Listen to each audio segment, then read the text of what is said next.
Badan Pemeriksa Keuangan BPK menangkis segala tudingan yang dialamatkan terkait perkembangan skandal Jiwasraya. Siang ini BPK merilis perkembangan dan runut perhitungan kerugian negara dalam kasus Jiwasraya. Menurut BPK, perhitungan kerugian ini sudah sesuai konstruksi hukum yang ada dalam proses penyidikan. Namun kemudian muncul tudingan yang menurut BPK perlu diluruskan.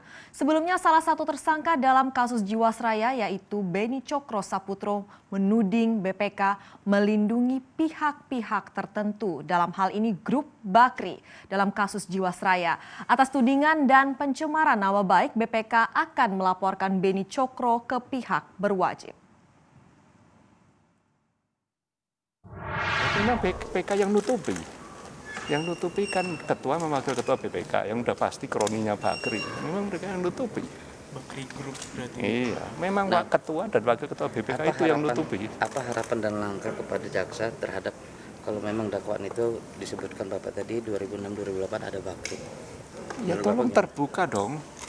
Kalau nggak mau terbuka ya biar masyarakat ikut bantu buka. Ya, untuk mengetahui lebih lanjut respons BPK serta langkah apa yang akan ditempuh BPK, kita bergabung dengan jurnalis CNBC Indonesia Tito Bosnia di gedung BPK Jakarta. Tito, kapan kepastiannya ini BPK akan melaporkan Beni Cokro ke pihak berwenang?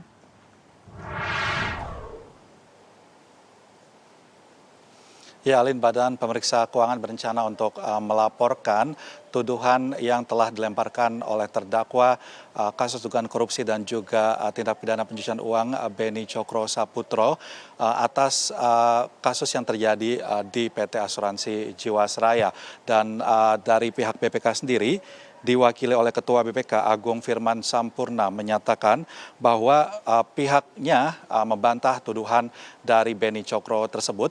Dan memang nantinya proses hukum akan segera dilakukan karena apa yang disampaikan oleh Beni Cokro terkait BPK ini menutup-nutupi atau mendukung salah satu pihak dalam kasus ini.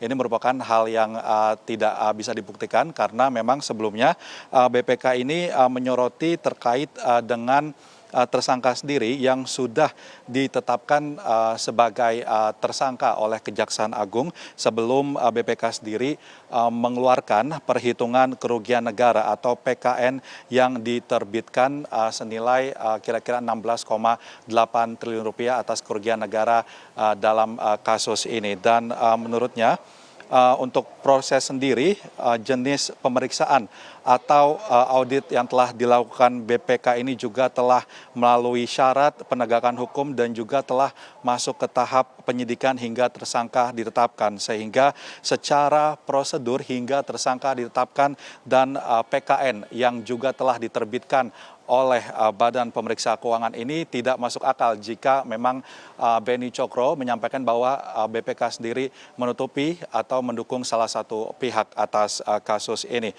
Dia juga menyampaikan, yakni Ketua BPK Agung Firman Sampurna, bahwa hingga saat ini proses audit investigatif atas kasus Jiwasraya juga akan dilakukan dan terus diperluas skalanya, mulai dari konstruksi kasus hingga pada pihak-pihak yang dimungkinkan bertanggung jawab atas hal ini, mulai dari otoritas jasa keuangan, lalu ada otoritas bursa seperti Bursa Efek Indonesia, lalu Kementerian BUMN serta BUMN yang terkait dalam kasus ini. Sebelumnya memang sudah ditetapkan 6 tersangka atas kasus dugaan korupsi dan tindak pidana pencucian uang di PT Asuransi Jiwasraya, di mana setelahnya baru saja Kejaksaan Agung juga menetapkan 13 manajer investasi atas yang ditetapkan sebagai tersangka atas kasus ini sebagai korporasi, lalu 1 orang yakni di lembaga OJK yang masih menjadi pejabat aktif juga ditetapkan sebagai tersangka.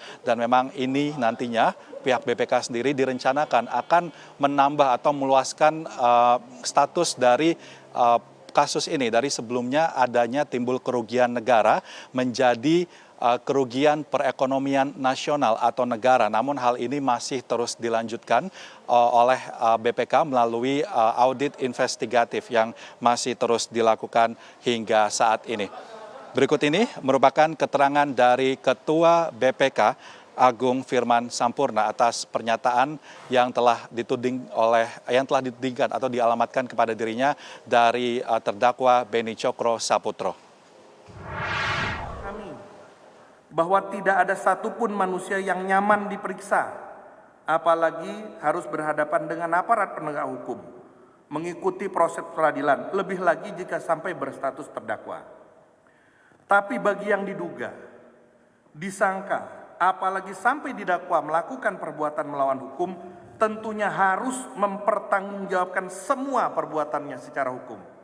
Karena apa yang disampaikan itu merupakan tuduhan yang tidak berdasar, maka setelah konferensi pers ini kami akan secara resmi mengadukan perbuatan melawan hukum yang dilakukan oleh Beni Cokro ini terkait dengan pencemaran nama baik ke Badan Reserse Kriminal Mabes Polri. Demikian yang dapat kami laporkan.